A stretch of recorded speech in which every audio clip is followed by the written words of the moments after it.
Éternel Dieu, notre Père, Créateur du ciel et de la terre, encore une fois, te bénissons, oh Dieu, pour ce privilège que tu nous as accordé, que nous puissions encore une fois, oh Dieu, venir dans ta maison.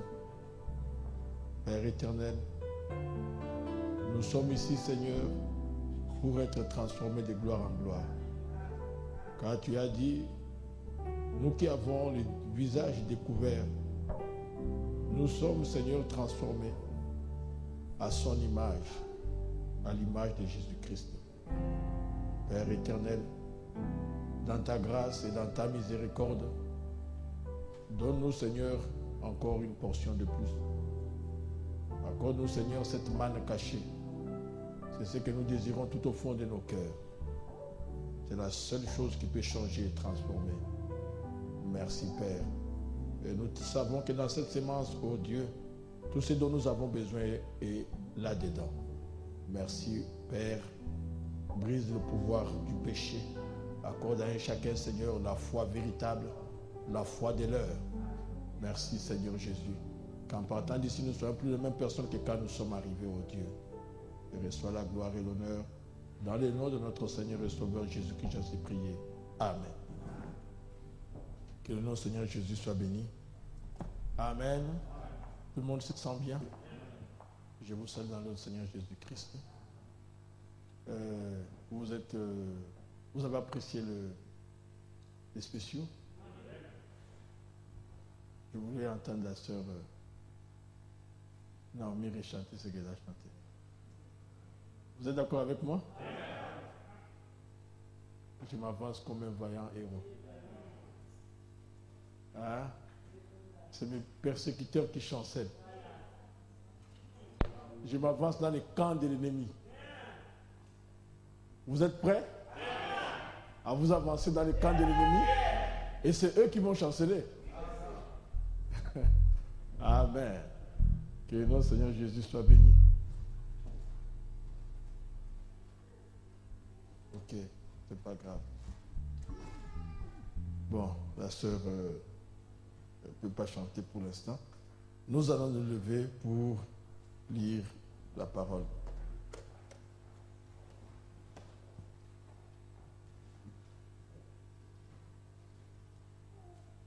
Nous prenons Apocalypse chapitre 5.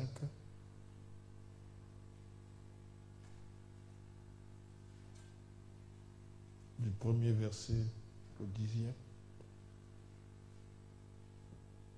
Nous allons prendre Lévitique 25.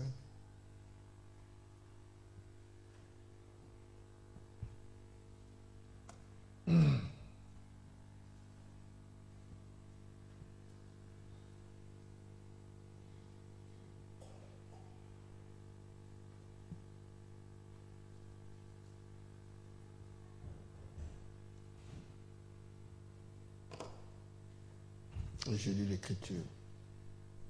Puis je vis dans la main droite de celui qui était assis sur le trône un livre écrit en dedans et en dehors, scellé de 7 sceaux.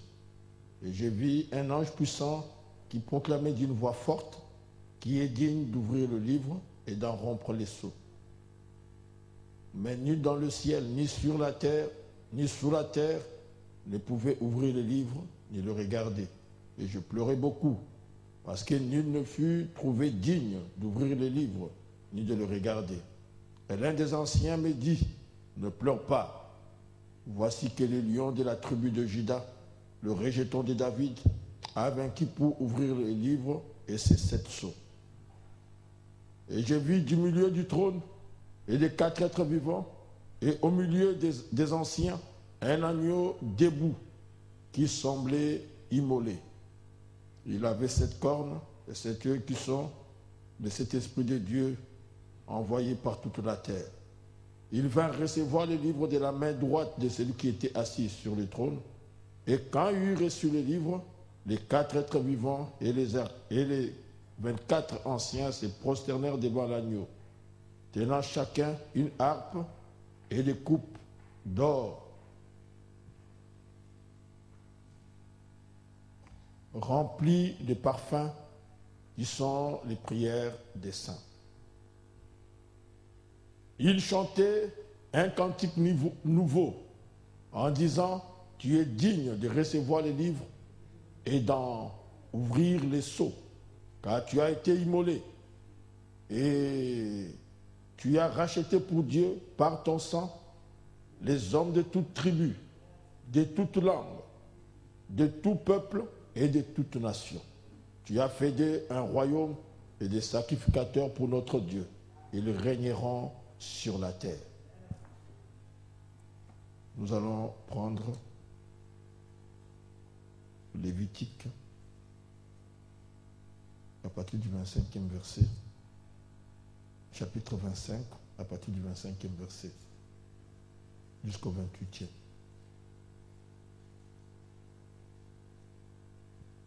Si ton frère devint pauvre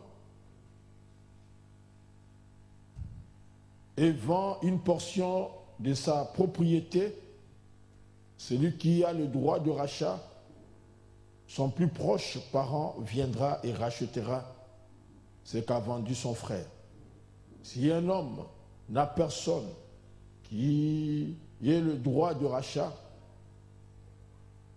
et qui se procure lui-même de quoi faire son rachat, il comptera des années depuis la vente et restituera le surplus à l'acquéreur et retournera dans sa propriété.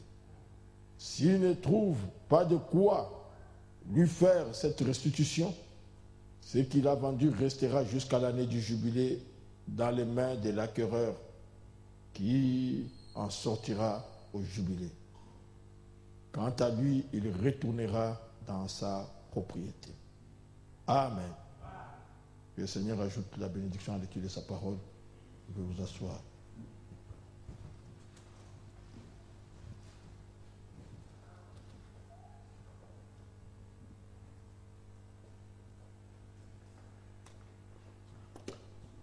Aujourd'hui, je vais parler de l'héritage. Amen. Nous avons vu dans Lévitique, selon la loi, quand quelqu'un devenait pauvre et qui ne pouvait plus subvenir à ses besoins, il pouvait céder sa propriété à un autre Israélite. Amen. Amen. Et celui-là pouvait prendre sa propriété, mais celui-ci, s'il avait un parent qui était assez riche, il pouvait restituer à l'acquéreur ce qu'il avait dépensé, il pouvait racheter le bien de son frère. Amen. Mais s'il n'avait personne, il devait attendre jusqu'à l'année du jubilé. Parce qu'aucune propriété où personne ne pouvait être privé de son bien plus de 50 ans. Amen. Donc à l'année du jubilé, chacun retournait à sa propriété. Amen. Que le nom du Seigneur Jésus soit béni. Et donc chacun devait retourner dans sa propriété et celui qui avait, ou l'acquéreur, devait donc redonner ou restituer à celui qui était le propriétaire original son bien. Amen. Donc, nous connaissons un peu ces choses. Année après année, nous avons parlé là-dessus. Mais je voulais faire ressortir une chose. Dans le premier sceau, Frère Branham dit ceci. Maintenant, nous voyons que ces choses qui étaient mystérieuses dans le passé doivent nous être dévoilées dans les derniers jours. et bon.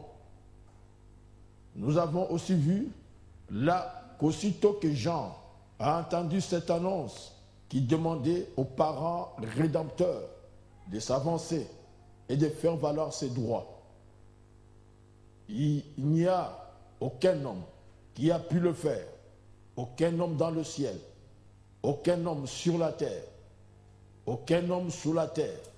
Personne n'était digne, même de regarder les livres. Pensez un peu à ça. Pas une seule personne n'était même digne de le regarder. Et Jean a simplement fondu en larmes. Il savait que, dans ces cas-là, il n'y avait aucune possibilité de rédemption. C'était l'échec total. Mais nous voyons que très vite, ces pleurs se sont arrêtés. Très vite, à cause de l'annonce qu'a faite l'un des 4 êtres vivants, ou plutôt des anciens. L'un des anciens a dit « Ne pleure pas, Jean, car le lion de la tribu de Juda a prévalu. » Autrement dit, a triomphé et a vaincu. Il se retourna, Jean a vu sortir un agneau. Il devait être sanglant, tailladé, blessé. Il avait été immolé. Il a dit, un agneau qui a été immolé. Et naturellement, il était encore couvert de sang.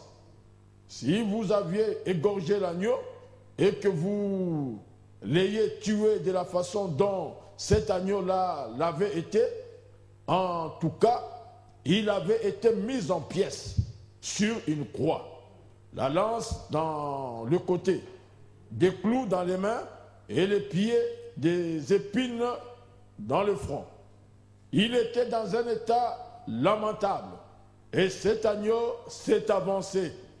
Il est allé vers celui qui était assis sur le trône et qui détenait les titres de propriété de la rédemption au complet.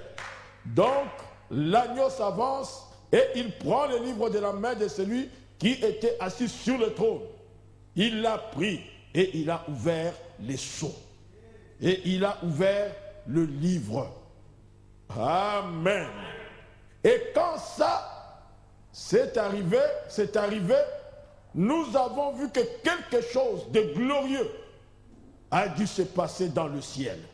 En effet, les anciens, les 24 anciens, les êtres vivants, tous dans le ciel s'étaient écriés, dignes. Et voici que les anges ont répandu le coupe de prière des saints.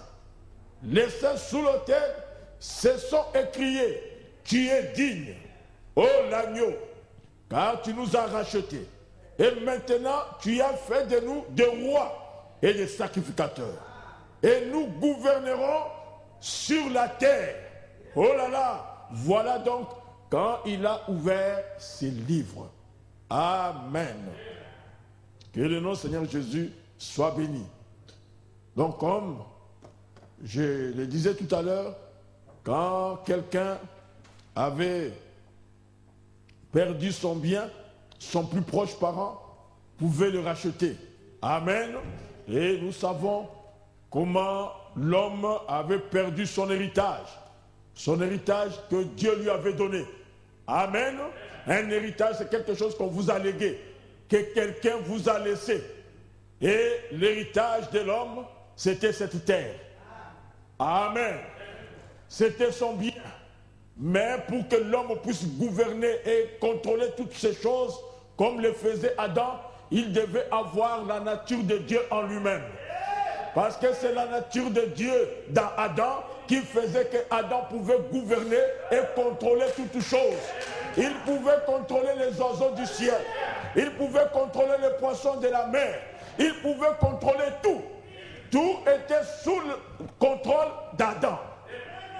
Parce que Dieu l'avait fait un Dieu amateur. Dieu était le Dieu de l'univers et Adam était le Dieu de la terre.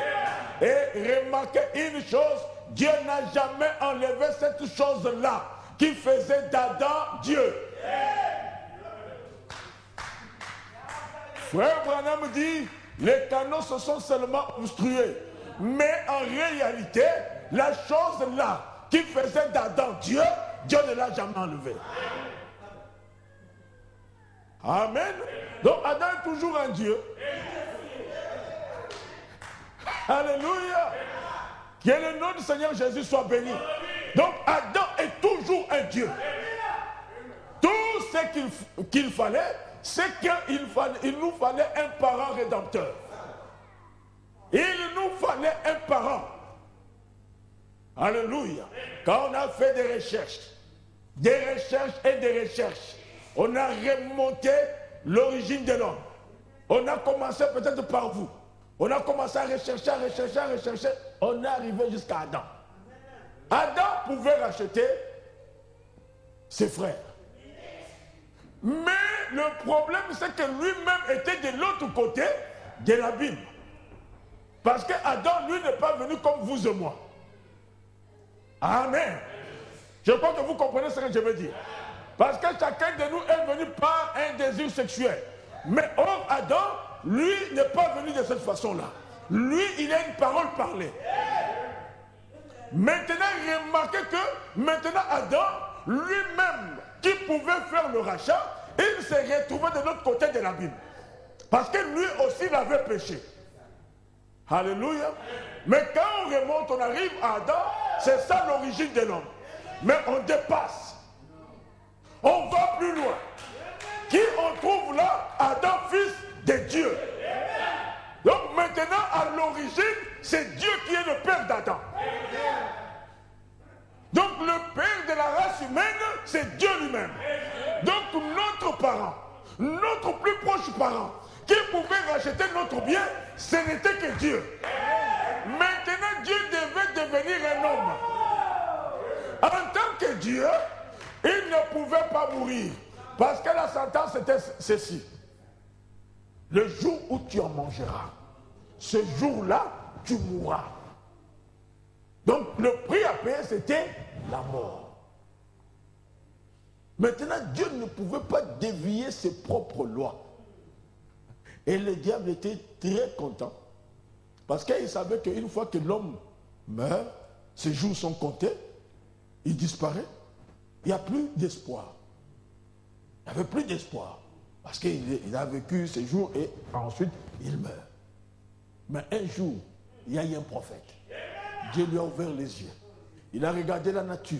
Il a observé que la nature, une fois que la chose disparaît, à un certain moment, elle revient. Mais qu'en est-il de l'homme? L'homme, lui, meurt. C'est comme s'il n'avait jamais existé. Alléluia. Mais Dieu lui a fait voir qu'il y avait un rédempteur.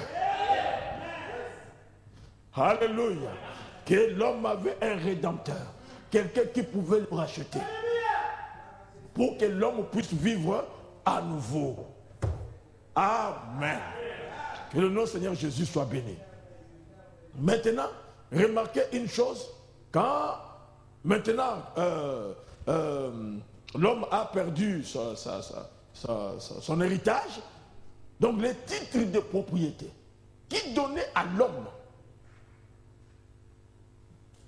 qui faisait de lui, donc le titre de propriété, vous connaissez un peu un titre de propriété, qui faisait de l'homme, donc Dieu sur la terre, qui était en possession de toutes choses, qui était en possession de la vie éternelle, qui était en possession de tout. Frère Branham dit, l'homme ne pouvait pas mourir, l'homme ne devait jamais être malade, l'homme ne devait jamais avoir du chagrin, il ne devait jamais avoir quoi que ce soit qui pouvait le nuire, parce qu'il était seulement un Dieu.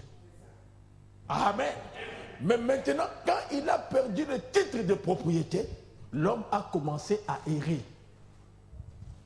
Amen. Il a commencé à errer, il ne reconnaissait plus sa position. Mais le titre de propriété ne pouvait pas aller dans la main de Satan. Dieu ne pouvait pas faire ça. Le titre de propriété est réparti dans les mains de son propriétaire original, qui était Dieu lui-même. Amen. Maintenant, Christ est venu comme parent rédempteur. Il est mort pour nous. Alléluia. Il a payé le prix. C'est que Dieu avait exigé. Donc Dieu lui-même est devenu un homme.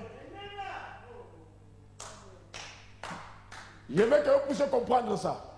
Dieu est devenu un homme. Il est venu et il a payé le prix. C'est que moi je devais payer et que je ne pouvais pas. Amen. Voyez-vous, c'est que vous devez payer et vous ne le pouvez pas. Lui, il est venu. Il est devenu un homme. Mais, remarquez que Jésus-Christ était un être double. Il était Dieu et il était homme. Il était totalement Dieu et il était aussi totalement homme. Maintenant, pour qu'il monte à la croix, il ne pouvait pas monter à la croix étant Dieu. Il fallait qu'il soit entièrement, totalement homme. Mais ça, le diable ne l'avait pas compris. Christ est monté à la croix, il est mort pour payer le prix. Nous connaissons l'histoire, comment il a été enseveli, et ensuite il est ressuscité, et il est parti au ciel. Et là, il est resté là à intercéder pour l'ignorance de l'homme. À cause de notre ignorance, Christ devait intercéder. Alléluia. Mais maintenant, quand nous arrivons à la fin des âges de l'Église, parce que Dieu avait un plan. Amen. Il avait un plan. Et il savait qu'après Israël, quand Israël va rejeter Christ, Christ, maintenant, après la croix, il va appeler une épouse. Amen. Et nous savons que pendant ce temps-là, donc, c'est choisi un peuple qui doit porter son nom. Donc, vous portez le nom de votre époux. Pendant cet âge de l'Église. Mais à la fin des âges de l'Église, maintenant, Christ, une fois encore, est rejeté par l'Église des nations. Amen. Et remarquez que c'est en ce moment, quand il finit son intercession, parce qu'il devait rester là jusqu'à ce que le dernier nom des élus, donc le dernier élu, son nom soit appelé. Ou son nom soit plongé dans le sang. Maintenant, parfois les gens pensent que les noms, ils appellent Kabouya. Non, non. Les noms se trouvent dans le mystère même de la parole. Donc quand la parole est prononcée, c'est en ce moment-là que votre nom est appelé. Amen. Vous allez dire, quand est-ce que mon nom a été appelé? Votre nom a été appelé quand William Branham prêchait la parole. Quand il était en train de prononcer la parole et votre nom était en train d'être appelé. Que le nom du Seigneur Jésus soit béni. Maintenant, une fois que son temps d'intercession est terminé, nous voyons qu'il y a un ange puissant qui fait une annonce dans le ciel. Qui est digne de prendre le livre et de briser les sceaux? En quelque sorte, il demandait où est le parent rédempteur. Puisque les titres de propriété appartenaient à l'homme. Alléluia. Parce que Dieu l'avait déjà cédé à l'homme. Et maintenant, quand l'homme a péché, ça ne pouvait pas repartir entre les mains de Satan. Satan n'est qu'un braconnier ou un squatteur. Il est entré dans une propriété, mais sans en avoir le titre. Mais le titre est reparti entre les mains de Dieu. Maintenant, l'annonce est venue. Qui est digne que le parent rédempteur puisse faire la réclamation? Alléluia. C'est en ce moment, quand Jean a entendu cela, il s'est mis à pleurer parce que personne n'était digne. Mais, remarquez que l'un des anciens lui a dit, ne pleure pas Jean. Alléluia. Parce que les lions de la tribu de Juda, les rejetons de David, lui, il a prévalu. Donc, prévaloir, ça veut dire lutter contre et vaincre. Donc, il a lutté et il a vaincu. Lui, il est digne de prendre le livre et de briser les sceaux. Alléluia. C'est en ce moment, quand Jean s'est retourné, il a vu un agneau. Alléluia. Qui semblait immolé. Lui s'est avancé et il a pris le livre. Amen. Tout ce que l'homme avait perdu. Parce qu'il a racheté tout ce que l'homme avait perdu. Il a racheté tout ce que Adam avait perdu. Amen. Que le nom du Seigneur Jésus soit béni. Maintenant, frère Branham dit ceci. Dans la brèche entre les 7 sceaux et les 7 âges. Vous êtes avec moi? Frère Branham dit ceci, paragraphe 116. Maintenant, oh là là, maintenant les titres de propriété confisqués et maintenant entre les mains du propriétaire original. Le Dieu Tout-Puissant. Les titres de propriété qui donnent droit à la terre et à la vie éternelle. Quand Adam l'a perdu, les messages de Satan ne pouvaient pas le prendre. Alors, il est retourné à son propriétaire original, Dieu lui-même. Nous allons le voir dans une minute. Il est là assis sur le trône. Il a dans sa main le titre de propriété. Oh, je me sens religieux. Là, les titres de propriété qui donnent droit à la vie éternelle. Les titres de propriété incontestables qui donnent droit à la vie éternelle. Donc, quand Adam l'a perdu, en choisissant la sagesse au lieu de la foi, il est retourné dans la main du propriétaire, le Dieu Tout-Puissant, comme c'est glorieux. Eh bien, en attendant, qu'est-ce qu'il fait? Il est dans les mains de Dieu. En attendant que les droits à la rédemption se fassent valoir. Il a pourvu d'un moyen de rédemption. Il a pourvu d'un chemin de retour. Aussi, un jour, le Rédempteur doit le prendre. Vous voyez où nous arrivons maintenant? Nous allons observer ce personnage qui est assis sur le trône. Bien, en attendant que les droits à la rédemption se fassent valoir sa rédemption. Qu'est-ce que le livre de la rédemption? C'est titre de propriété. C'est titre de propriété incontestable. Vous dites incontestable? Incontestable, ça veut dire qu'une recherche approfondie a été faite. Qu'on est remonté jusqu'à son origine. Comme cette goutte d'encre de ce matin, quand elle est tombée dans le décolorant, elle est retournée jusqu'à son origine. Et quand le péché a été confessé, qu'il est tombé dans le sang de Jésus-Christ, oh là là là là, cela produit un titre incontestable. Vous retournez tout droit au Créateur. Vous devenez un fils de Dieu. Le titre de propriété incontestable entre les mains du Dieu Tout-Puissant. Oh là là. Merci Seigneur Jésus. Amen. Vous êtes avec moi? Nous possédons tout ce que Adam et Ève avaient perdu. Le croyez-vous? Tout. Sans exception. Frère Branham dit ceci. Sa rédemption signifie la possession légale, complète de tout ce qui a été perdu par Adam et Ève. Oh là là! Quel effet cela devrait faire à un chrétien né de nouveau? La possession légale du titre incontestable, du titre de propriété qui donne droit à la vie éternelle, signifie que nous possédons tout ce que Adam et Ève ont perdu. Qu'est-ce que vous dites de ça, frère? La possession de cet acte. Adam ne pouvait pas satisfaire aux exigences de la rédemption. Après qu'il a vu qu'il avait perdu, il avait péché, il s'est séparé de Dieu. Il était de ce côté-ci de l'abîme. Alors, il ne pouvait pas le racheter. Il ne pouvait absolument pas le faire parce que lui-même avait besoin de rédemption.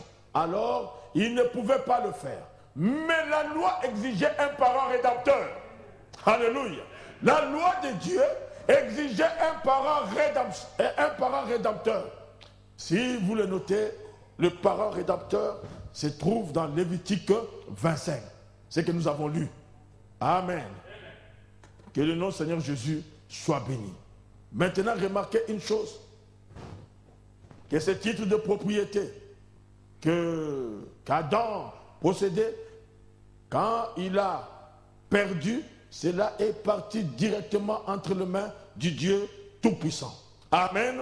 Et le diable ne pouvait pas toucher cela. Merci Seigneur Jésus. Maintenant dans Apocalypse chapitre 5, deuxième partie, paragraphe 60, Frère Branham dit ceci. Voyez-vous ce que cela produit?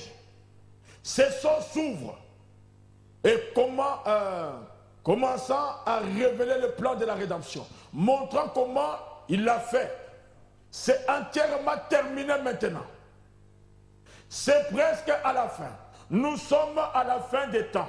C'est pourquoi ces choses sont révélées. Très bien. Maintenant, notre parent prend le livre de la rédemption qui est scellé de cette sorte de la main de son propriétaire original. Le propriétaire original. Quand nous l'avons perdu au jardin d'Éden, au travers d'Adam, il est retourné au propriétaire original. Mais il y avait un braconnier sur la terre, un intrus, c'est Satan. Il est venu et c'est un braconnier. Cette terre ne lui appartient pas. Elle appartient à Dieu. Mais c'est un braconnier, un intrus. Je pourrais dire quelque chose maintenant, mais je ferai mieux de me taire. C'est le titre de propriété de notre rédemption. Ce livre portant 7 sceaux. C'est le titre de propriété. En attendant, jusqu'à ce que nous arrivons à ces sceaux. Il brise les sceaux, les révèle. Amen. Et donne son héritage à son peuple. Il donne l'héritage dont lui a hérité en devenant un parent rédempteur. Et il nous le donne gratuitement. Tout lui appartenait. Celui qui l'a racheté. Mais au lieu de le garder pour lui-même, il le redonne aux autres. C'est son amour pour nous. Oh! Satan, le possesseur de cela. Non, l'intrus. Finalement, il ne peut pas l'abandonner tout de suite. Nous voyons un peu plus loin dans l'Écriture. Je pense que c'est dans un autre chapitre. Il ne voulait pas le donner immédiatement. Et qu'il dut se battre pour cela. Mais finalement, quand Satan est amené à étaler son jeu, il fut jeté dans le temps de feu. C'est vrai. Amen. Maintenant, Frère Branham dit ceci. Maintenant, remarquez. Oh, ceci fait tellement de bien. C'est là que je reçois vraiment de la nourriture. Maintenant, livrez vos cœurs à Dieu quelques minutes. Écoutez ceci. Satan est un intrus. Légalement, il ne possède pas ceci. Pendant 2000 ans, il s'est disputé la possession de la terre. Mais Jésus est venu comme parent rédempteur. Il l'a racheté pour nous, l'a redonné. Mais c'est Satan qui la possède. Mais vous savez, dans quelque temps, lorsque le grand combat sera terminé, il sera jeté dans le temps de feu. Voyez-vous? Il sera détruit, lui et tous ceux qui l'adorent. Mais les héritiers du salut reviendront avec Christ. Maintenant, c'est un intrus. Souvenez-vous que dans l'Ancien Testament, un homme perdait son héritage et qu'un intrus venait sur sa terre, il ne pouvait pas la garder pour lui plus de 50 ans. Et qu'après 50 ans, il y avait l'année du jubilé. Alors, cette année du jubilé, tout retournait à son point de départ. Si un homme s'arclait dans un champ et qu'il entendait la trompette sonner, il pouvait jeter sa lunette par terre et dire « je ne suis plus esclave. J'ai le droit de retourner à ma maison, auprès de ma famille. Tout était rendu. Si un intrus était sur le domaine, il devait s'en aller. C'est tout. Il devait s'en aller. Pourquoi? Parce que le propriétaire légal revenait. Il devait s'en aller. Alléluia. Alléluia. Satan ne pourra plus posséder ça longtemps. Parce que le propriétaire original doit venir prendre sa possession. Doit retourner sur sa possession. Alléluia. Que le nom du Seigneur Jésus soit béni. Oh, merci Seigneur. Si quelque chose ne marche pas comme ça devrait être, ne vous inquiétez pas. Dans quelques minutes, alléluia, dans quelques minutes, le vrai possesseur doit retourner dans sa propriété. Doit posséder ce qui lui appartient. C'est le temps de se lever et de prendre possession de ce qui vous appartient. Nous sommes à l'année du jubilé. Nous sommes au temps de la fin. L'intercession est déjà finie. Christ n'intercède plus. Il a intercédé pour l'ignorance. Ne soyez plus ignorants. Vous devez reconnaître votre position et reconnaître ce qui vous appartient. Votre santé vous appartient. Votre prospérité vous appartient. Votre femme vous appartient. Votre mari vous appartient. Vos enfants vous appartiennent. Ne soyez pas des pentecôtistes. Ici, nous sommes dans le message. Nous croyons ce que William Branham a dit. Nous connaissons quel jour nous sommes. Nous sommes au temps où chacun doit retourner dans sa propriété. C'est le jubilé. Les chefs de convoquer vous deux. Si tu avais donné je ne sais pas quoi pour sa clé, prenez ça et redonnez-lui son affaire. Maintenant, c'est le temps d'être libre. Alléluia. Le propriétaire original doit retourner dans sa propriété. C'est le temps que nous parlons de la restauration. Restaurer quelque chose, c'est de la ramener à sa position originale. À la position qu'elle avait. Oh, je me sens bien. Alléluia. Comment vous étiez? Si par exemple vous êtes devenu un drogué. Comment vous étiez avant d'être un drogué? Vos doigts n'étaient pas jaunes en ce moment-là. Alléluia. Alléluia. Donc maintenant je dois retrouver ma position. Tout ce que la drogue a fait doit être brisé. Amen. Si je ne sais pas, qu'est-ce que vous avez fait ou jusqu'où le diable vous a amené dans son affaire? C'est le temps de lui dire Satan bye bye. Le temps est arrivé où je dois retrouver ce qui m'appartient. Amen. Oh non, vous savez, vous pouvez toujours, vous savez aussi longtemps, le diable va toujours vous poser. Il va avoir une partie. Non!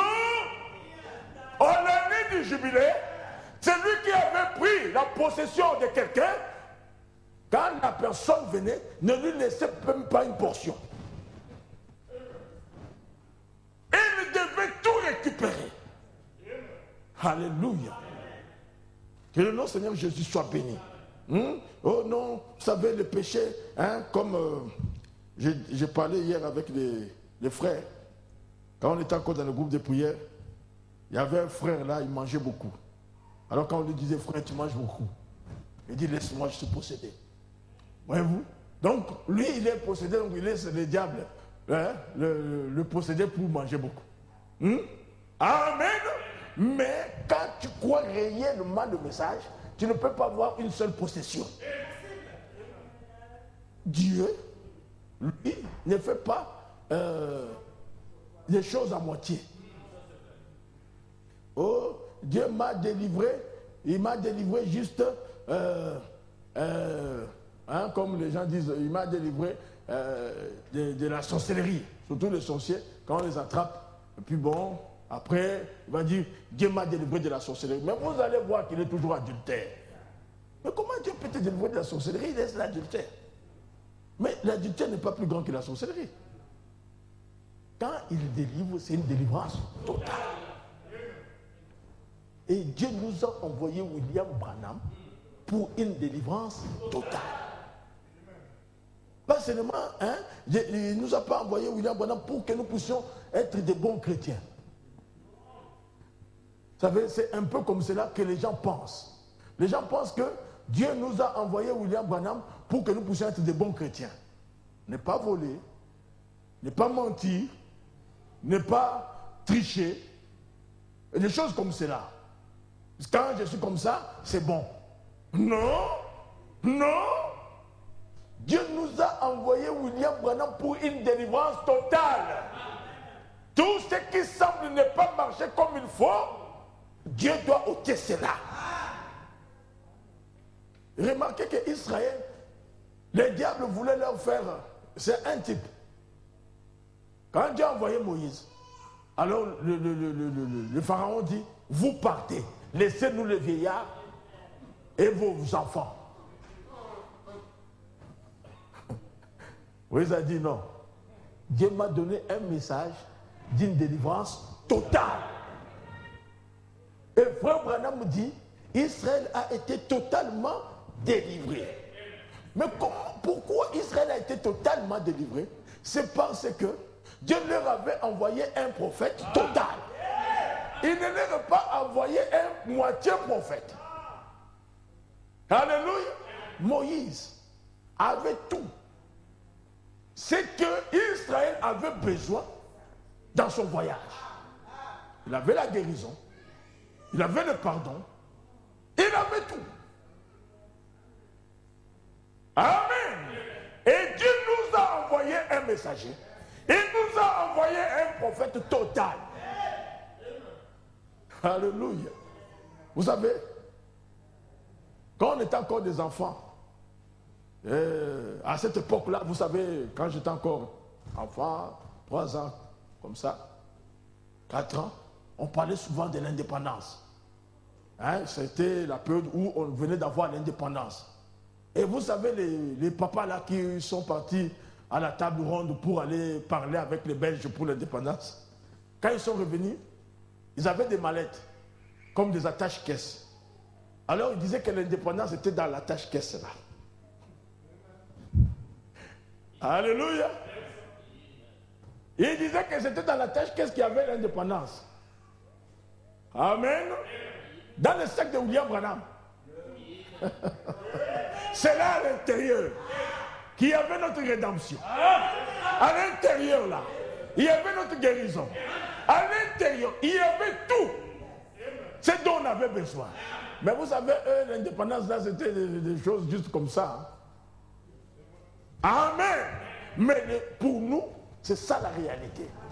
Que le Seigneur Jésus soit béni. Puisque dans la parole, tout ce dont vous avez besoin se trouve dans la parole. Toutes les bénédictions se trouvent dans la parole. Nous, en tant que prédicateurs, nous prononçons seulement. Et vous, en tant que croyants, vous le recevez. Que le Seigneur Jésus soit béni.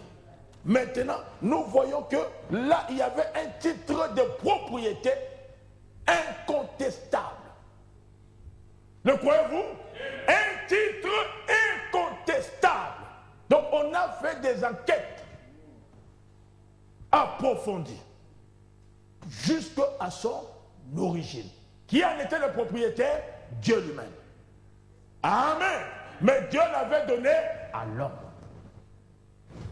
Mais quand l'homme l'a perdu, à cause de son manque de foi, cela est réparti tout droit entre les mains de son propriétaire original, qui était Dieu lui-même. Maintenant, Frère Branham nous dit ceci, dans ce lever du soleil. Bon, vous pouvez avoir un titre. Bien sûr, voyez-vous, vous pouvez avoir un titre pour une propriété. Mais encore là, ce n'est pas ça qui va déclarer qu'elle vous appartient. Non, monsieur. Quelqu'un de bien quelqu'un de bien loin, en arrière, pouvait venir et revendiquer cette propriété. Mais quand vous avez un titre incontestable, elle démontre que tout ce qui pourrait pu porter préjudice a été effacé. Jusqu'au tout début, dès la fondation. Pas vrai? Alléluia. Tout ce qui pouvait porter préjudice a été effacé. Alléluia. Frère Branham dit ceci.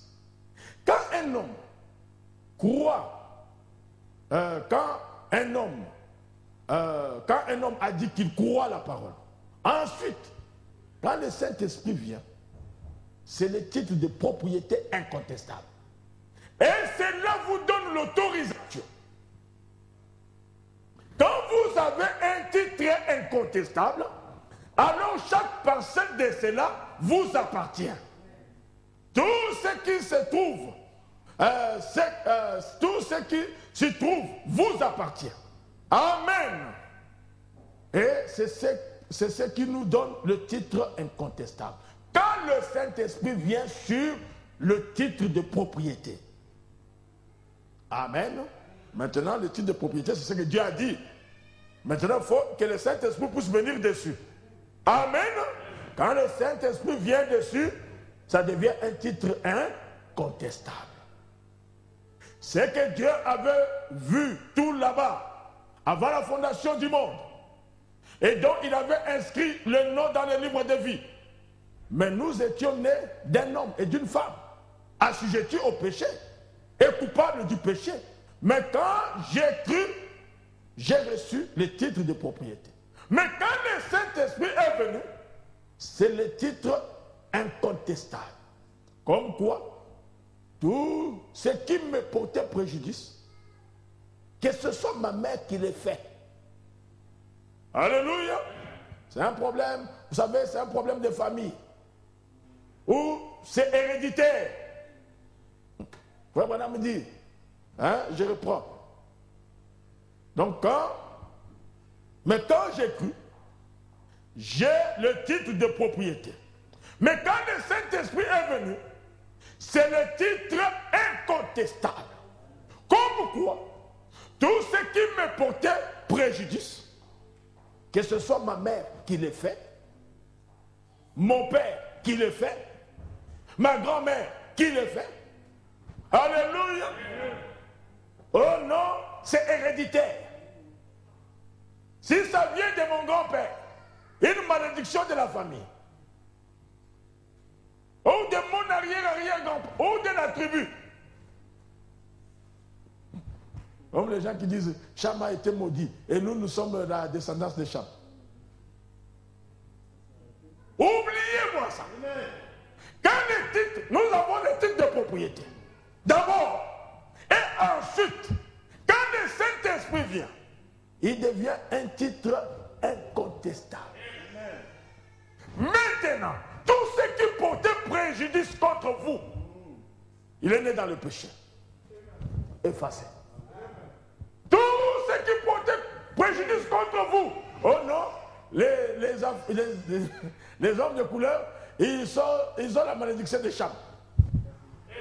Mais je ne crois même pas ça, mais je dis seulement. Donc il faut oublier ça. Si quelqu'un croit ça, il doit oublier. Parce que j'ai entendu même les prédicateurs prêcher ça. Oubliez-moi ça. Maintenant, Frère Branham me dit ceci. Que ce soit votre mère, que ce soit votre père, que ce soit votre grand-père ou votre grand-mère qui l'avait fait. Il dit tout ce qui portait préjudice contre vous, c'est effacé. Maintenant, il dit ceci. Paragraphe 249. Il dit, c'est comme le petit enfant épileptique pour lequel j'ai prié il y a quelques instants. Ça lui avait été transmis par les grands-parents. L'épilepsie avait été transmise à cet enfant. C'est ce que j'ai dit. Alléluia. Mais, quand le titre incontestable est venu, il a effacé. Il a fait abstraction de tout. Je suis alors possesseur du titre incontestable. Amen. Aussi sûr que l'Esprit a ressuscité Christ d'entre les morts, j'ai un titre de propriété incontestable comme quoi je suis une partie de ce corps-là. Amen. Amen. Donc remarquez que cet enfant avait l'épilepsie qu'il tenait de ses grands-parents. Alléluia. Mais quand le titre incontestable est venu, il a seulement l'épilepsie est partie. Terminé l'histoire. Que le nom du Seigneur Jésus soit béni. Et je crois que les mêmes effets sont ici. Merci Seigneur. Par le titre incontestable, le Saint-Esprit qui fait accomplir à ce corps des paroles exactement les mêmes choses qu'elle avait accomplies en lui, comme il avait promis pour les derniers jours. Les titres incontestables. Pour mes péchés ont été, tous mes péchés ont été effacés. Tous vos péchés ont été effacés. Le sang de Jésus et le Saint-Esprit est venu comme titre incontestable de la propriété que Dieu m'a donnée par sa grâce, par sa préscience. Amen. Frère Branham dit, de quoi avez-vous peur? Amen. Ce n'est pas étonnant qu'il ait dit, ne crains point, je suis celui qui était mort. Je suis de nouveau vivant. Je suis vivant au siècle des siècles. Je tiens la clé de la mort et du séjour des morts. Ne vous faites aucun souci. Même la mort ne vous fera pas de mal. C'est magnifique. Le croyez-vous? Même la mort. Mais qu'en est-il des situations que vous pouvez traverser? Aucune chose ne peut vous faire du mal. Le croyez-vous? Aucun homme ne peut vous faire du mal. Ne crains aucun homme. Que le message de Branham ne s'éloigne pas de ta bouche. Alléluia. Non, je voulais dire que le livre de Moïse, c'est de l'histoire. Que le message de Branham ne s'éloigne pas de ta bouche. Médite le jour et nuit. Écoute le monde jour et nuit. Lis les brochures jour et nuit. C'est alors que tu réussiras. C'est alors que tu auras du succès dans toutes tes entreprises. Médite ce message jour et nuit.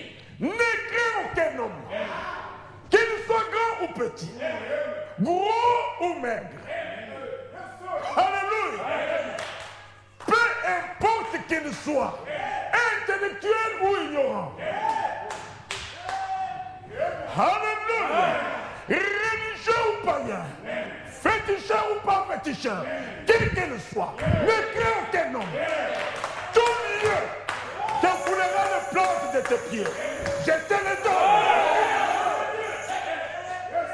Alléluia. Frère Branham dit, tout ce que Dieu met dans votre cœur, tout ce que Dieu amène à votre cœur, et que vous le croyez, ça vous appartient. Chaque pensée, chaque chose, le diable doit faire attention. Parce que nous sommes en train d'avancer. Parce que c'est vous qui avancez. Ce n'est pas vous qui allez faire marche arrière. C'est à lui de faire marche arrière. Alléluia. Reconnaissez votre position.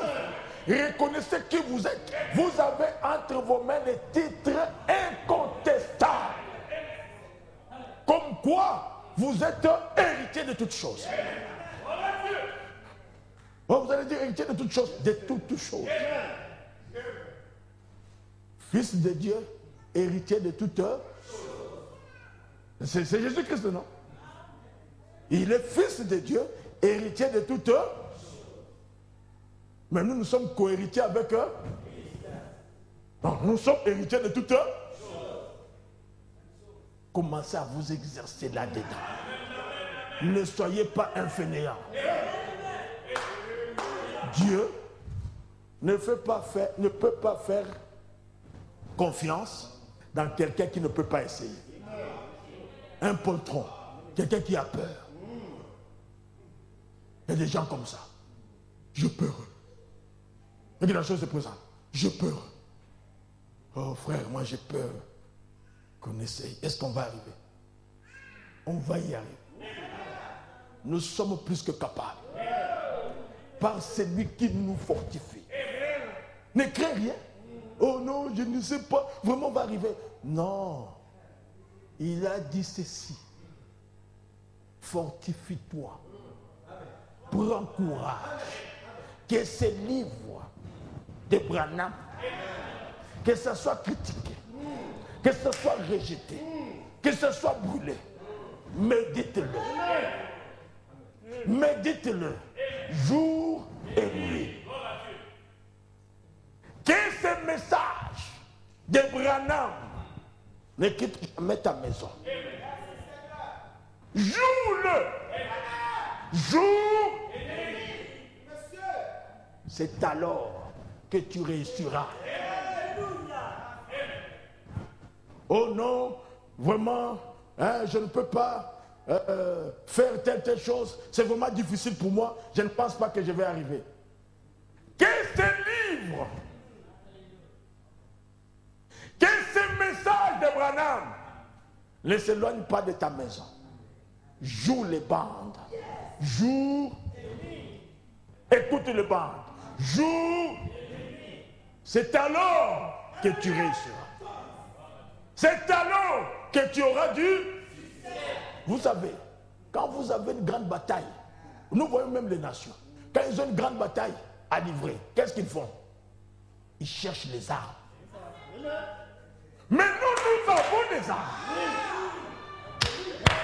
Alléluia. La Bible dit, nous avons des armes offensives et défensives.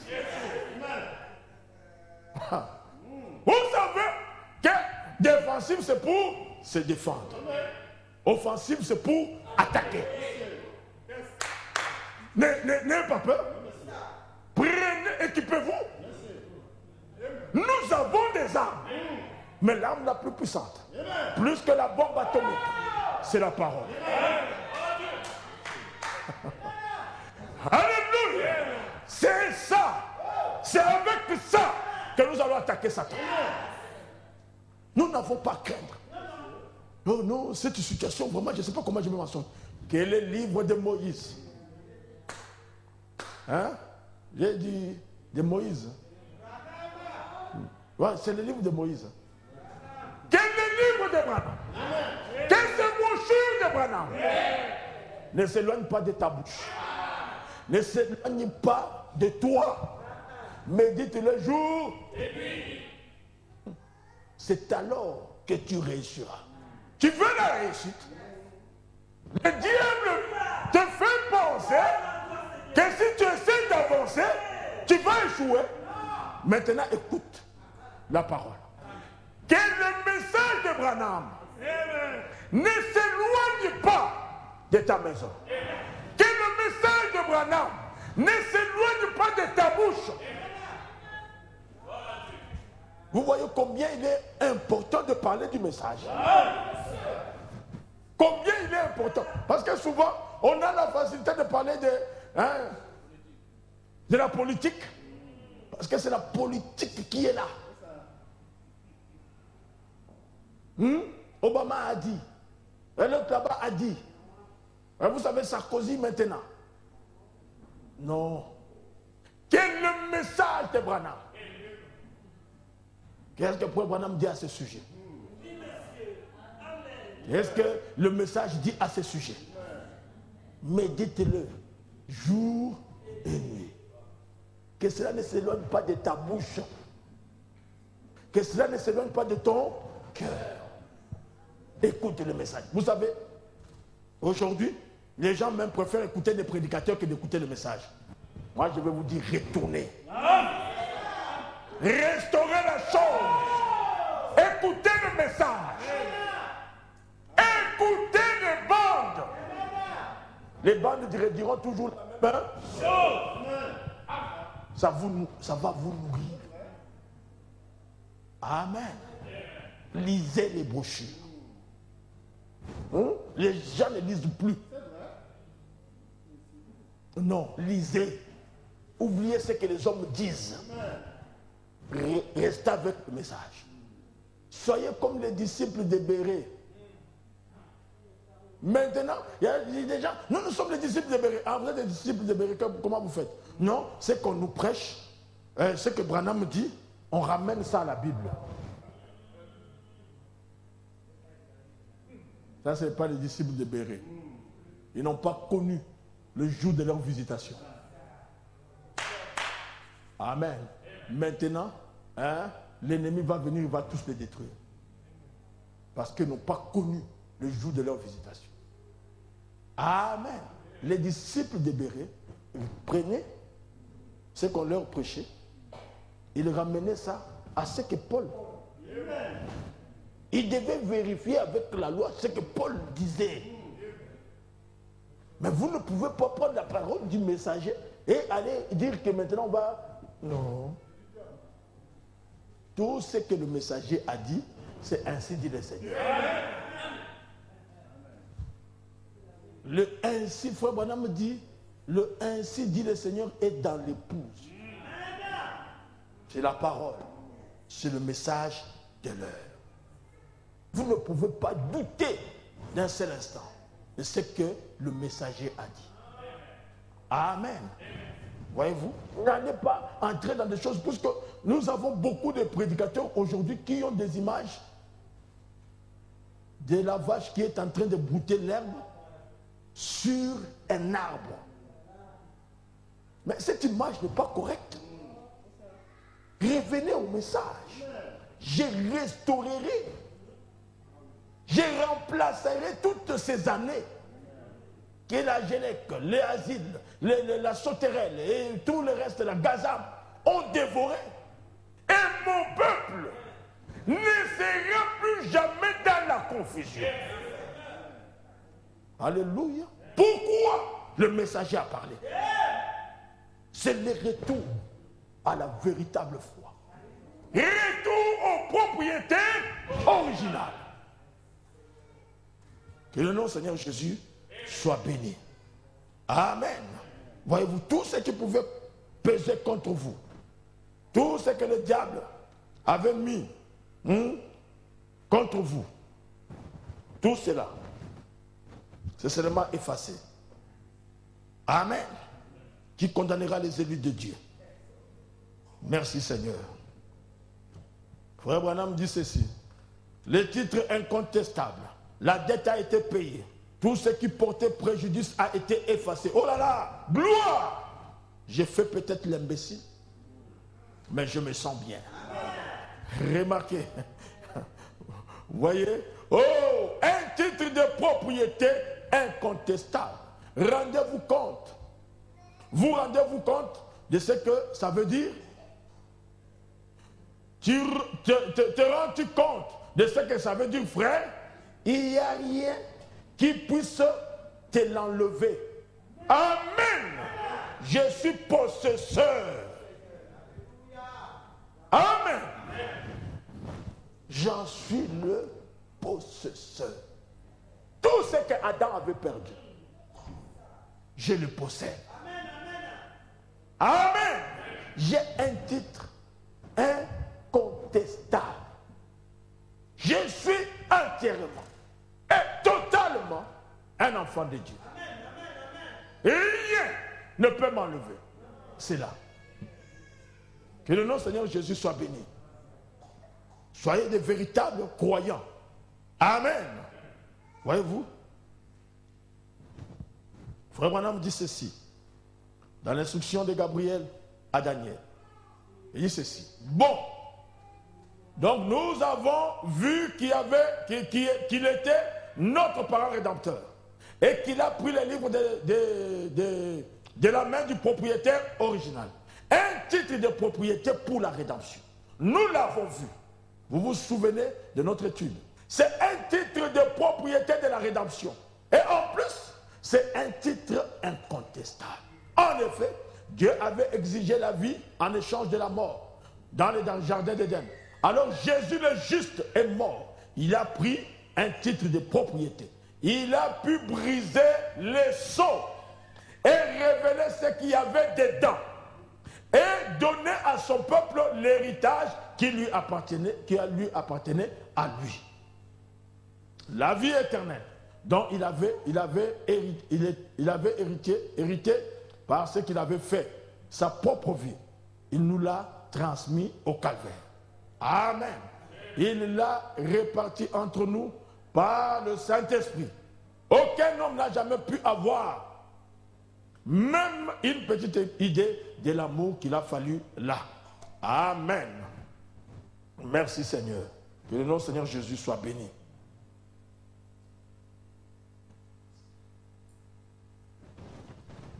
Dans le message, pourquoi la petite Bethléem, Frère Branham dit ceci.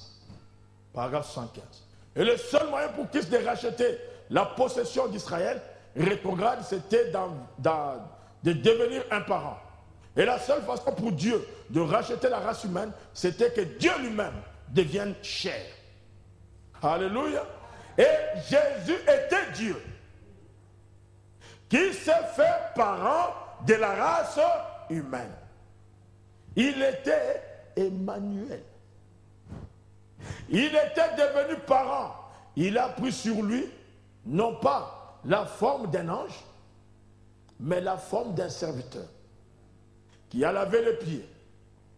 Les renards avaient des tanières, les oiseaux du ciel avaient des nids. Mais lui n'avait même pas un endroit où reposer sa tête. Il a mangé, il a bu, il a pleuré, il a ri, tout comme les autres hommes. Il était Dieu, non pas un prophète, il était Dieu. Mais il devait être parent afin de racheter la race humaine perdue. Voici donc Boaz, dans ce grand type à Bethléem. Regardez où ses parents est né, ses parents de la race humaine. Il devait en être ainsi. Amen. Nous voyons que, comme je disais tout à l'heure, Christ était entièrement Dieu. Amen. Et il était devenu un homme. Que le nom du Seigneur Jésus soit béni. Amen. Lui qui était Dieu, il est devenu un homme pour pouvoir racheter la race humaine. Amen. Mais une chose, lui, il est devenu nous pour que nous aussi nous puissions devenir lui. Est-ce que vous avez compris? Lui, il est devenu nous pour que nous puissions devenir lui. Mais lui qui il est? Pardon? Il est Dieu. Amen. Il est devenu nous pour que nous puissions devenir lui. Et il nous a rachetés pour que nous puissions être comme lui. Et le nom du Seigneur Jésus soit béni. Amen. C'est pourquoi nous voyons, comme je le disais tout à l'heure, que la chose même qui faisait d'Adam Dieu, qui faisait qu'Adam pouvait contrôler toutes choses, c'était la nature divine. Et Frère Branham dit, nous parlons de l'héritage, Jésus n'est pas venu nous donner un héritage. Jésus est venu racheter ce qui était déjà là. Seulement pour que nous puissions entrer en possession de ce qui nous appartient.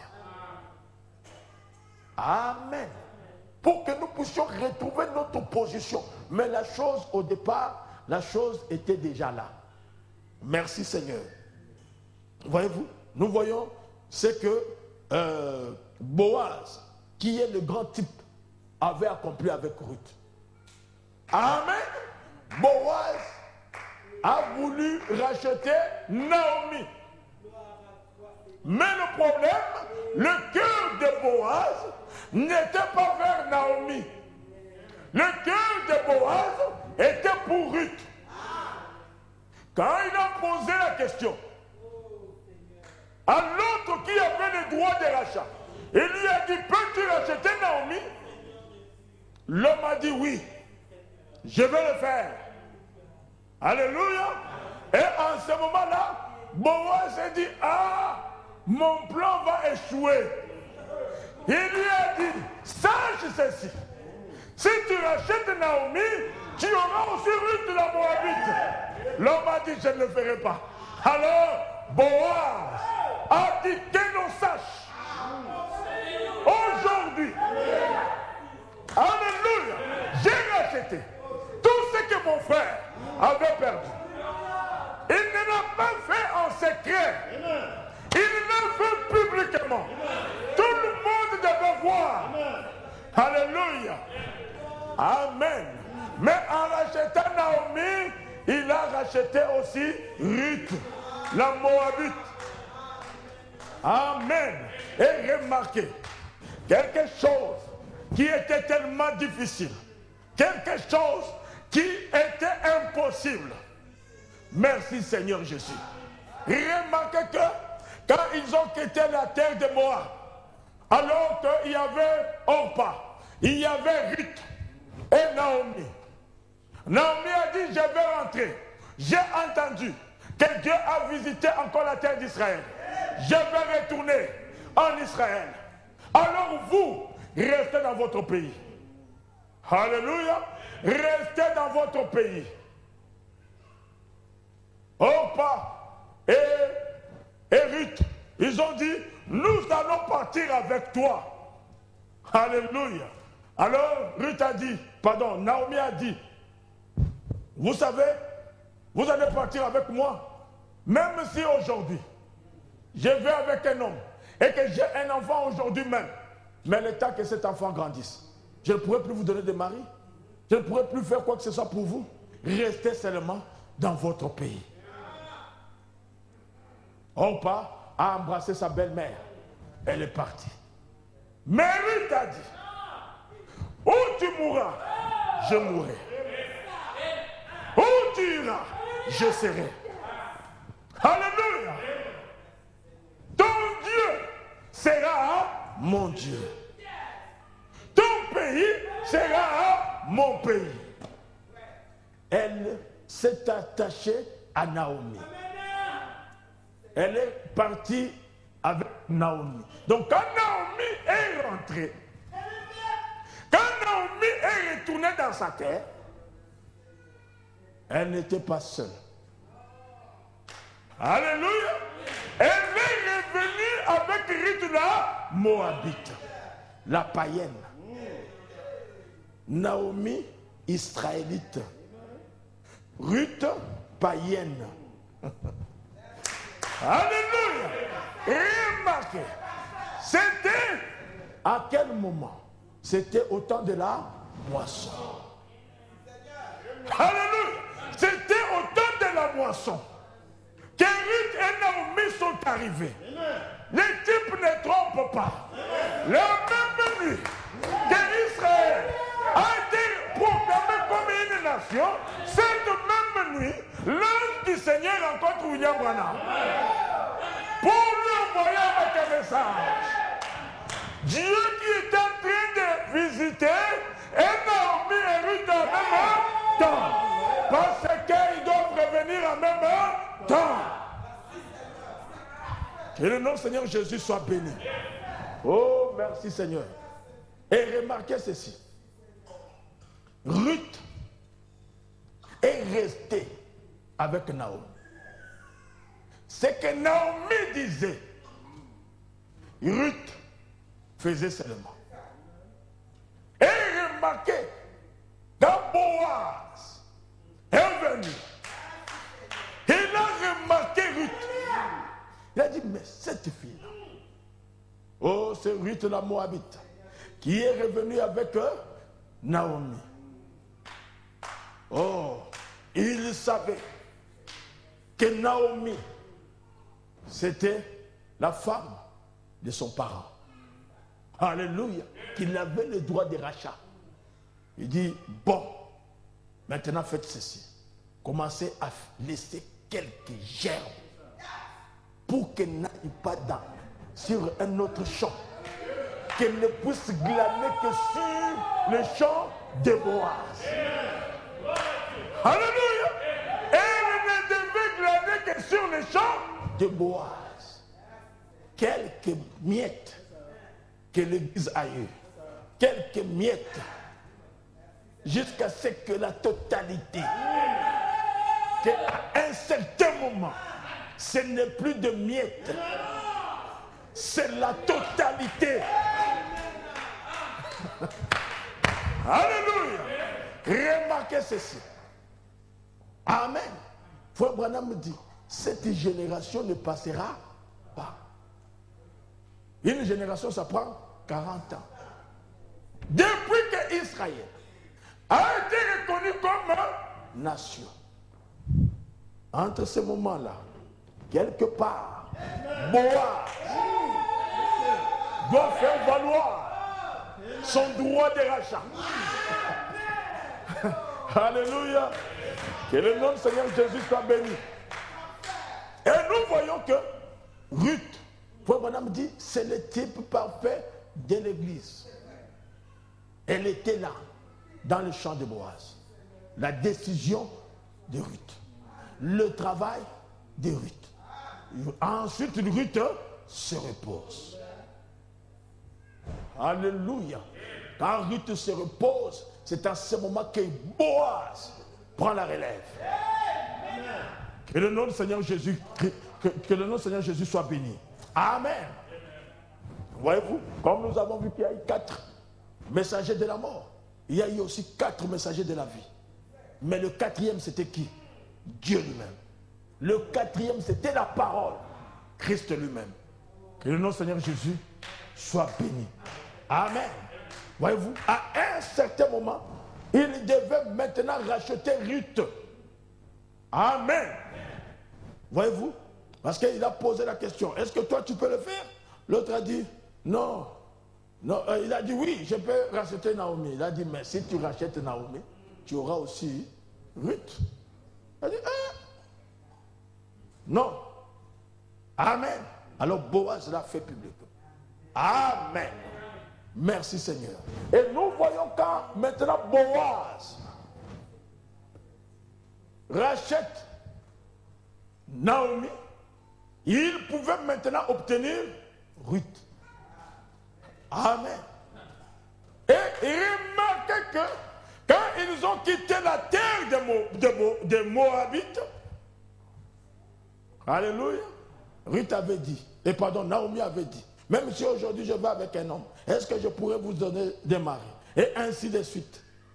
Mais quand Ruth a été rachetée par Boaz, cette chose que Naomi avait dit impossible, nous voyons Ruth avoir un enfant.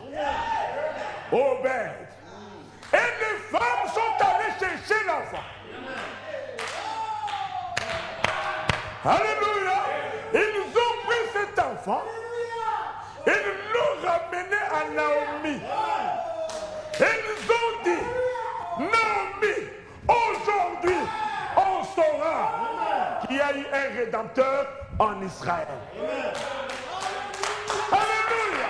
À cause de cette chose impossible, je ne sais pas, cette chose impossible qui est dans votre vie, mais à cause de Boaz, à cause de Boaz, cette chose que Naomi lui-même avait confessée, dit que c'est impossible, Dieu l'a rendu possible. Il y a eu la naissance d'Obed. Et les femmes sont allées maintenant avec Obed. Alléluia. Pour témoigner et dire à Naomi, on saura aujourd'hui qu'il y a eu un rédempteur en Israël. On saura dans votre vie, alléluia, que vous avez un rédempteur. Que le nom du Seigneur Jésus soit béni. À cause de ce message. Alléluia. C'est le temps. Ce n'était pas le temps où Ruth était en train de gagner, ou non. Mais c'est au moment où, comment dirais-je, Boaz a réclamé. Parce que c'est là où nous en sommes. Le temps où Boaz réclame ce qui lui appartient. Amen. Amen. Maintenant, vous ne pouvez pas vous inquiéter pour dire, oh ma position, oh ce que j'ai eu. Mais on saura. Alléluia. Tenez-vous là. Ne reculez surtout pas. On saura qu'il y a eu un rédempteur en Israël. À cause de la naissance d'Obed. Ce n'était pas Naomi qui est allée chercher, non. Les femmes sont parties. Elles ont pris l'enfant. Ils ont dit, ça c'est un miracle. Ça c'est une chose qui ne pouvait pas arriver. Parce que quand Naomi est revenue, on a dit, oh regardez, Naomi, comment elle est devenue. Oh comment elle est. Et regardez ce que Dieu a fait. Ah vraiment, c'est malheureux pour Naomi. Tout ce temps, Naomi marchait un peu courbée. Alléluia. Naomi pouvait marcher un peu courbée à cause de tout ce qui pesait sur elle. Mais quand Obed est né, alléluia, Naomi pouvait se relever. Pourquoi? On saura. Il y a eu un rédempteur en Israël. On saura qu'il y a eu un rédempteur dans votre vie. On saura qu'il y a eu un rédempteur dans son tabernacle. Que le nom du Seigneur Jésus soit béni. Merci Seigneur. Peu importe jusqu'où le diable vous a lié. Peu importe comment le diable vous a gardé. Alléluia. Oh, j'aime vraiment ce message. Vous pouvez vous rappeler d'Israël quand ils sont partis en déportation à Babylone. Amen. Le pays était désolé. Tout avait été détruit. Mais en ce moment, Jérémie qui avait fait la prophétie, qui avait dit que vous partirez en déportation à Babylone. Il a dit, mais il a appelé des témoins. Il a dit, maintenant je fais une transaction ici, avec mon cousin Anamaël. Il a racheté une terre qu'il avait droit. Alléluia. Mais les gens lui ont dit, mais Jérémie, c'est pas toi qui as dit que nous allons aller à Babylone? Et maintenant tu rachètes une terre? Il a dit, par ceci, ce pays que vous voyez désolé, il y aura encore des chants dans l'église. Alléluia. Mais quand est-ce qu'il y aura encore des chants dans l'église? Alléluia. Il a dit, vous partirez pendant 70 ans. 70 ans représentent cette décennie. Cette décennie représente 7 sabbats. Cet sabbat représente cet âge de l'église. Cet âge de l'église représente 49 ans. Mais le lendemain du sabbat, parce que ce n'est pas dans les âges de l'église. Boaz ne vient pas dans les âges de l'église. C'est le lendemain du sabbat, du 7e sabbat, le 50e jour, ou la 50e année. C'est le lendemain du sabbat. Alléluia. Merci Seigneur. C'est le lendemain du sabbat que nous voyons l'ange puissant descendre. Alléluia. Il y a un ange puissant qui descend. Il descend pourquoi? Il descend avec quoi? Avec les titres de propriété. Les titres de propriété incontestables. Mais il les donne à qui? Il les redonne à l'homme. Oh, cet homme qui était devenu un vagabond, cet homme qui était venu, il n'y avait plus d'espoir. Là où il n'y avait plus d'espoir, on saura. Alléluia. On saura qu'il y a eu un rédempteur pour l'homme. Il y a eu un rédempteur pour l'homme. Qu'est-ce que nous voyons? Cet homme qui était devenu un vagabond, cet homme qui était devenu n'importe quoi, ivrogne, coureur des jupons, alléluia. Mais nous voyons un homme maintenant qui commence à dire qu'il y est. On saura comment l'homme va arriver à ça. On saura qu'il y a eu un rédempteur pour la race humaine. Alléluia, alléluia, alléluia. Les titres des propriétés incontestables. Alléluia. Il est impossible que l'homme donne la vie éternelle. Il est impossible. Mais on saura. Oh, j'aime cela. J'aime vraiment ce message. Là où on dit que c'est impossible. Elle est très désolée. Le temple détruit. Alléluia. Le palais royal est détruit. Le mur de Jérusalem renversé. Jérémie fait une transaction. Mais Jérémie, qu'est-ce que tu fais? Tu nous as dit nous allons aller 70 ans. Il a dit, écoutez, par ces signes, il y aura encore des chants d'allégresse sur cette terre. Quoi? Donc la restauration de Jérusalem. Jérusalem va être restaurée. Alléluia, alléluia, alléluia. Nous ne parlons pas de ce Jérusalem là-bas. Alléluia. Nous parlons de cette ville. Alléluia.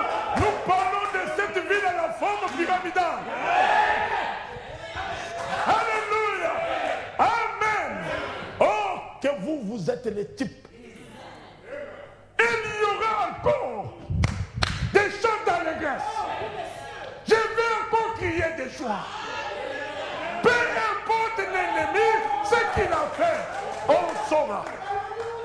Il y a un rédempteur. Maintenant, là vous pouvez dire, nous ne croyons pas au retour d'Adam. Si tu ne crois pas, mon frère, très bien. Mais ça, c'est ma nourriture. Le retour d'Adam, c'est ma nourriture. S'il n'y a pas le retour d'Adam, j'abandonne le message. Alléluia. C'est ça qui me donne la force. Le temps où Adam revient, où l'homme peut encore diriger la nature, où l'homme peut dire que la tempête s'arrête. C'est le temps où l'homme peut encore dire, taureau, retourne tu nous Dieu. Oh Dieu, que mon Seigneur Jésus soit béni. Quel temps nous vivons. Quel jour nous vivons. C'est le temps de retourner à ce qui nous appartient. Ce n'est plus le temps d'avoir peur. C'est le temps de dire, j'ai rédempteur. Tout ce qui portait préjudice contre vous a été effacé. Si c'est votre père qui l'avait fait, c'est effacé.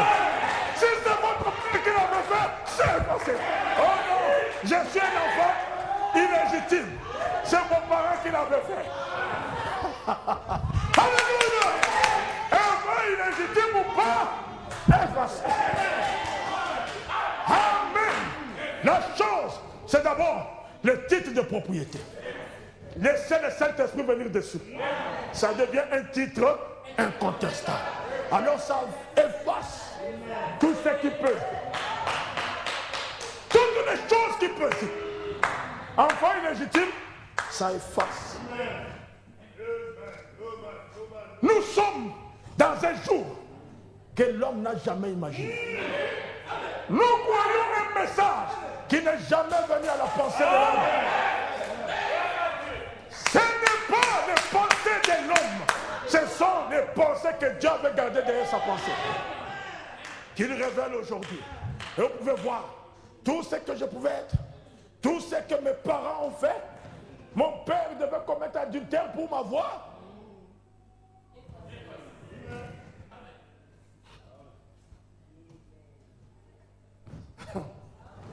Les titres incontestables, c'est mon héritage. C'est mon héritage. Un titre incontestable.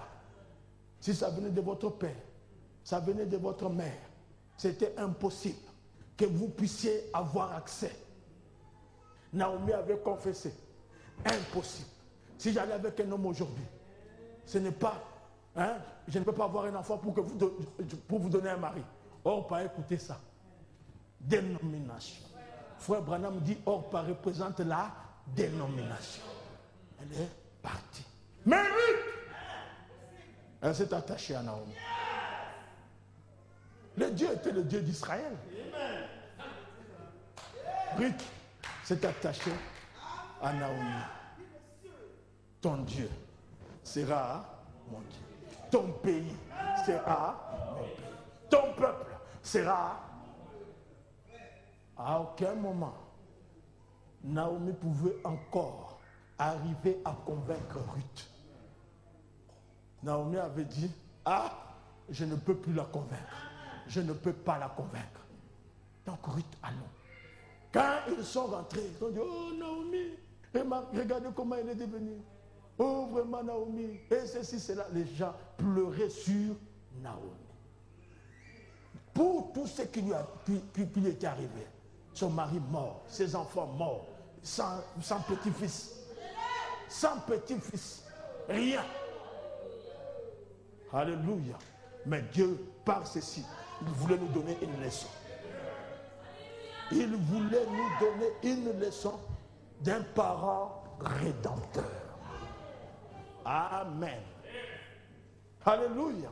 Il voulait nous donner une leçon d'un parent rédempteur. Remarquez qu'en ce moment-là, maintenant, Ruth, elle va aller glaner seulement. Elle n'est pas partie ailleurs. Alléluia.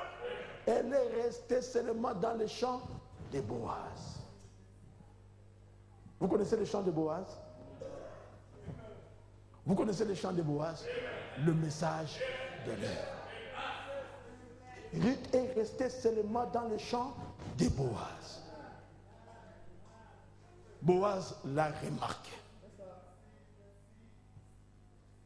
Boaz a remarqué Ruth, qui glanait dans son champ. Il a donné maintenant l'ordre au serviteur. Amen. Puisque il y avait les serviteurs, il y avait les chefs de la moisson, et ensuite il y avait les seigneurs de la moisson. Les seigneurs de la moisson, c'était qui? C'était qui? C'était Boaz. Les chefs de la moisson, c'était qui? Un chef qui représente William Branham. Il a donné l'ordre au chef de la moisson. Et le chef de la moisson donne des ordres aux serviteurs. Maintenant, il faut laisser tomber quelques gerbes pour Ruth. Pas pour Orpa. Pour Ruth. Et Ruth était là, toute contente. Mais ce n'était pas la vraie chose. Il y avait plus grand que cela. Ce n'était pas. Non. Ruth était contente. Mais tu es rentré. Mais on me dit, mais aujourd'hui tu es rentré plus vite. Il dit non, c'est cela. Elle raconte à Naomi. Naomi dit, reste. Reste. Il a le droit de rachat. Il a le droit de rachat. Ne va pas ailleurs. C'est l'un de nos parents. Reste là. Oh, que le nom du Seigneur Jésus soit béni. Amen. Frère Branham dit ceci. Et alors, lorsque notre noble Boaz l'a racheté, il a dit témoigner publiquement du fait qu'il avait racheté tout le bien qu'elle avait perdu. Il est donc allé à la porte de Bethléem, de nouveau cette petite ville. Et il a appelé les anciens de la ville. Il leur a fait savoir qu'en ces jours, il avait racheté tout ce que Naomi avait perdu.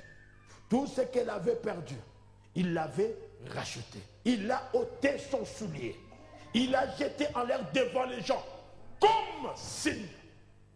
Et si quelqu'un a une raison de dire quoi que ce soit, qu'il le parle maintenant. Car ceci est un acte commémoratif que j'ai racheté tout ce qu'elle avait perdu. Oh, béni soit le nom du Seigneur. Lorsque notre parent est venu, Jésus de Nazareth, né à Bethléem, il s'est tenu au sommet du mont Golgotha. Il a élevé entre ciel il a élevé entre ciel et terre pour servir de symbole commémoratif, montrant qu'il avait racheté tout ce que la race humaine avait perdu dans la chute.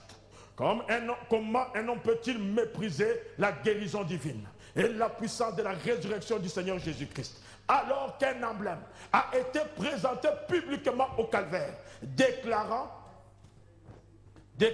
j'ai racheté la race humaine entière. Alléluia. Et tout ce qu'ils ont perdu. Il a racheté nos âmes. Il a racheté nos corps. Il a racheté tout ce que nous avions perdu dans la chute. Notre parent rédempteur est venu et s'est fait chair. Il a habité parmi nous. Il a présenté l'emblème. Il a dit, c'est accompli. Qu'est-ce qui s'est accompli? Tout est accompli. Nous sommes simplement en train d'entrer dans notre héritage. Amen. Comme les jours passaient, comme les jours passent, nous nous approchons de plus en plus. Amen. Que le nom du Seigneur Jésus soit béni. Merci Seigneur. Amen.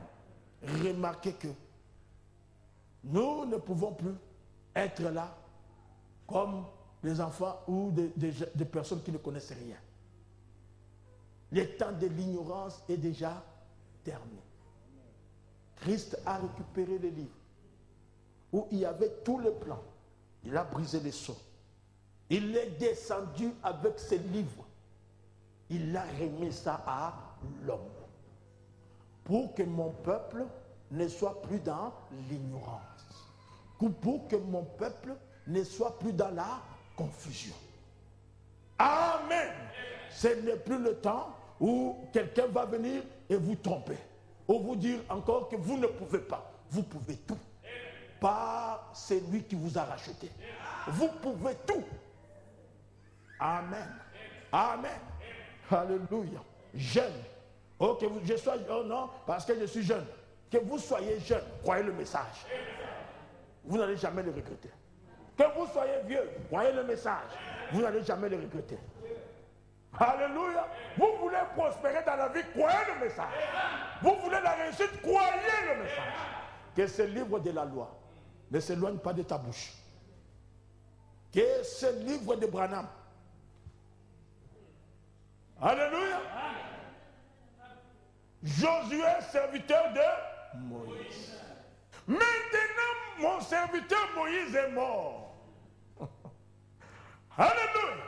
Moïse, serviteur de Alléluia. C'est ça, frère. Tu veux être prédicateur, prêcher ce message, tu dois être serviteur de voilà. Amen.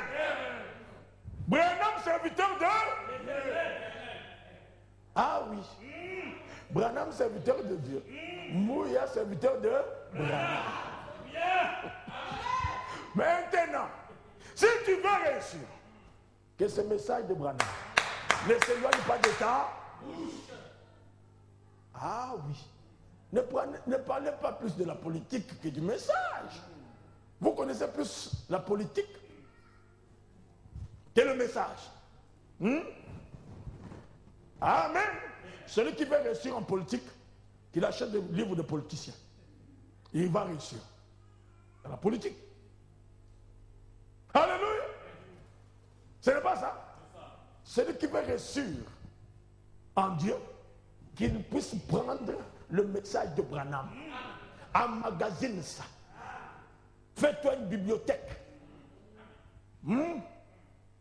Alléluia. Tout ce que Branham a dit. Si quelqu'un te dit, est-ce que Branham l'a dit? Vous savez, dans chaque domaine, ils ont toujours des maîtres. Dans chaque domaine, ils ont des maîtres. Alléluia. Ils ont des maîtres dans chaque domaine. Dans chaque domaine, il y a des maîtres.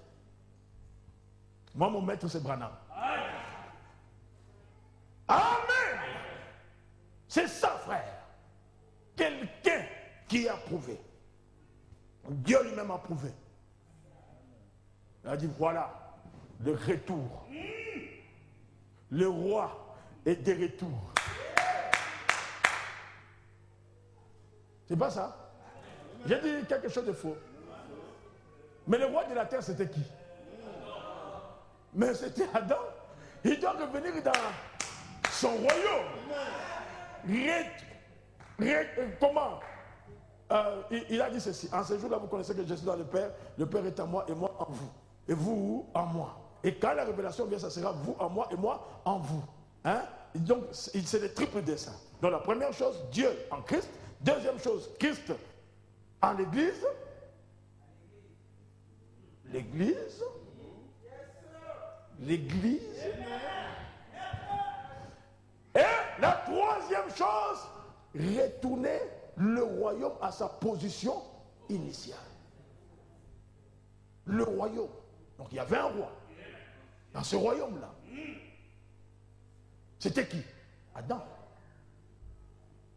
Et maintenant, quand nous voyons quelqu'un semblable à Adam,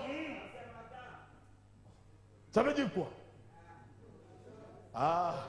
Alléluia!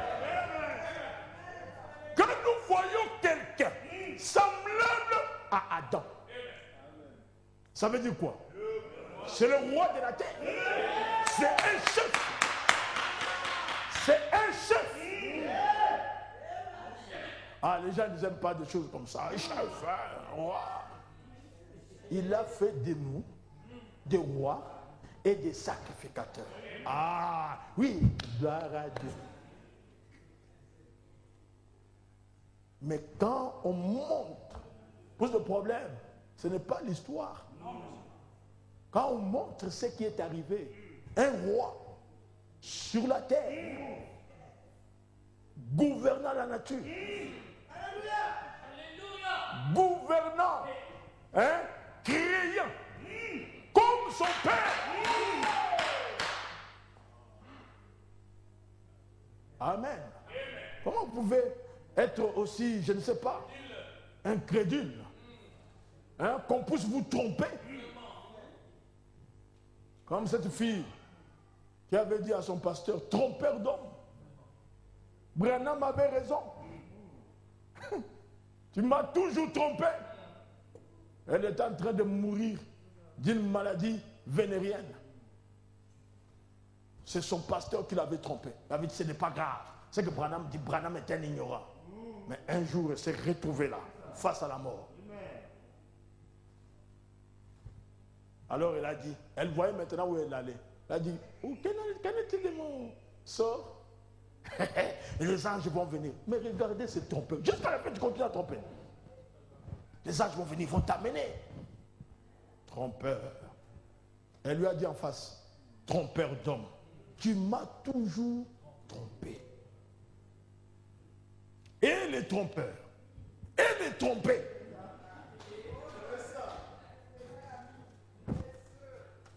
Il y a certaines choses qu'on ne peut pas te tromper quand même. Ou bien, tu te fais tromper volontairement. Il y avait un monsieur, je ne vais pas citer parce que c'est des choses. Il y avait un monsieur, bon, ils avaient fait un plan. Ils voulaient tuer une autre personne. Donc, eux, ils étaient deux. Ils ont empoisonné les affaires de l'autre. Et maintenant, l'autre étant malin, comme c'était la réconciliation, ils ont versé des trucs dans chaque verre. Et l'autre a dit, bon, maintenant on va se réconcilier. Tchin, tchin. L'autre prend, il dit, bon, comme c'est la réconciliation, nous allons échanger. Alors l'autre dit, non, pas avec moi. Tu échanges avec lui. L'autre, sachant que c'est empoisonné,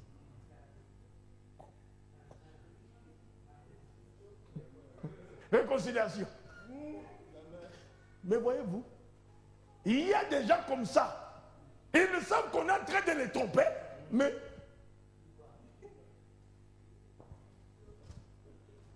comment, depuis quand un adultère pas avoir Dieu dans son cœur. Et dans une église où il y a des adultères, il n'y a pas Dieu. Frère Branham est clair. Il y a un esprit. Frère Branham dit ceci. L'esprit d'adultère, sur le plan physique, et l'esprit d'adultère, sur le plan spirituel, c'est le même esprit.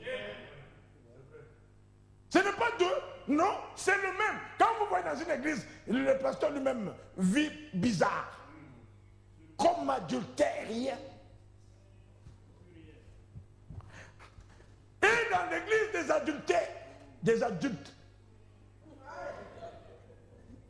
Non, je n'ai pas dit d'adultère, bon, parce qu'on va dire des gros mots à la chair quand même.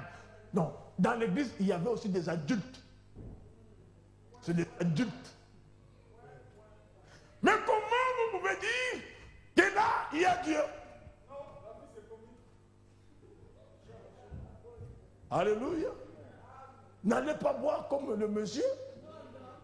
On vous dit, bon, hein, on va échanger. La femme a commencé à pleurer. Hein? Alléluia.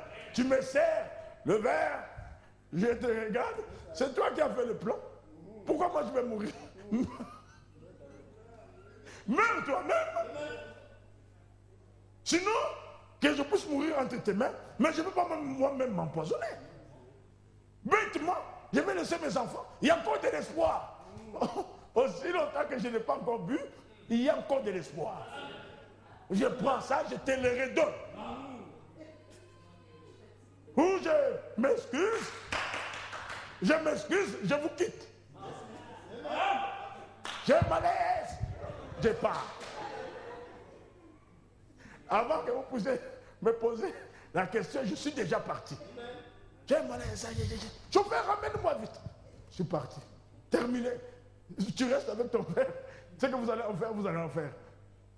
Ah oui? Voyez-vous? Donc je ne peux. Quand vous entrez dans une église comme ça où il y a des adultes, alors en ce moment-là, dites seulement, je m'excuse, j'ai fait une crise. Allez vous sortez. Alléluia. Nous allons, il y a une chose que Dieu va prouver, que vous avez un rédempteur. Si vous avez été, si même vous-même vous avez été dans le péché, quoi que ce soit, vous avez un rédempteur.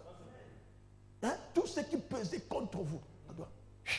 Vous allez à l'église comme vous étiez là, vous êtes toujours. Année après année, toujours. Oh Dieu. Mais qu'en est-il? Je ne suis pas un réprouvé. Je suis un élu. Ici, c'est le message des élus. Je vais rester ici. Jacob est allé ici, il a trompé, il est allé là-bas, il a trompé, il est allé ici, il a trompé. Un jour, il a dit non, c'est assez. Assez, c'est assez. Aujourd'hui. Aujourd'hui. Parce qu'il y a la mort qui se tient devant moi. Je me tiens ici. Tandis que Jacob avait pris sa décision. Il était là. L'ange est venu. L'ange lui est apparu. Il a commencé à frapper Jacob. Jacob n'a pas laissé l'ange. Il a aussi frappé l'ange. Ils se sont battus. Et à un certain moment, il a cassé la hanche de Jacob. Ils se sont battus. Et maintenant, quand le soleil a commencé à se lever, l'ange a dit, ah, là ici les humains vont venir me découvrir que c'est moi qui étais derrière toutes ces choses. Alléluia. Il a dit, laisse-moi partir. Jacob a dit, non, je ne te laisserai pas avant que tu m'aies donné. Assez, cette vie-là, j'en ai assez. L'ange dit, laisse-moi. Il a dit, non, comme je te tiens, si même le soleil va se lever, se coucher, si tu ne me bénis pas, tu seras ici. L'ange a dit, quel est ton nom? Il a dit, je m'appelle Jacob. Il a dit, tu ne seras plus Jacob. Parce que tu as combattu avec les hommes. Tu les as vaincus. Maintenant, tu as combattu avec Dieu. Alléluia. Alléluia. Il a dit, ton nom maintenant sera Israël. Ce qui veut dire prince avec Dieu. Il a lâché l'ange. Alléluia. Jacob, à partir de ce moment-là, il n'a plus eu la même marche. Il n'a plus marché de la même façon. Alléluia. Il a commencé à marcher différemment. Et lui-même témoigne. J'ai vu Dieu face à face. Et mon âme a été changée. Alléluia. Alléluia. Est-ce que nous aussi nous arrivons à un face à face? Et nos âmes doivent être... Que le nom du Seigneur Jésus soit béni. Que Dieu vous bénisse.